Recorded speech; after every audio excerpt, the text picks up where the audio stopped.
If you take a closer look at my YouTube shorts, you'll notice that this video is sporting a snazzy custom thumbnail.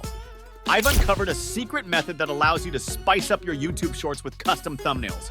If you're into shorts content, you're probably aware that your only thumbnail option is choosing a frame in the video while uploading a mobile app. But here's the twist. There's another, more stylish way to go about it. Step 1. Craft your very own thumbnail in a nifty 1080 by 1920 ratio. Next, fire up your video editing app and insert this custom creation right before your video. I recommend making it a 1-second clip. Don't worry, we'll get rid of it in the next step. Now, when you upload your short via mobile, you'll want to click on the Edit Thumbnail option. Select that initial 1-second frame from the custom image you created and upload it, but keep it private. Once it's uploaded, jump into YouTube Studio and access your short. Head to the editor and trim off that first second of your video. Voila! The image will disappear from your video, but your thumbnail will remain untouched and look fantastic.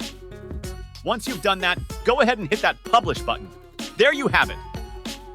Your YouTube short is now rocking a unique, custom-designed thumbnail that's sure to grab everyone's attention.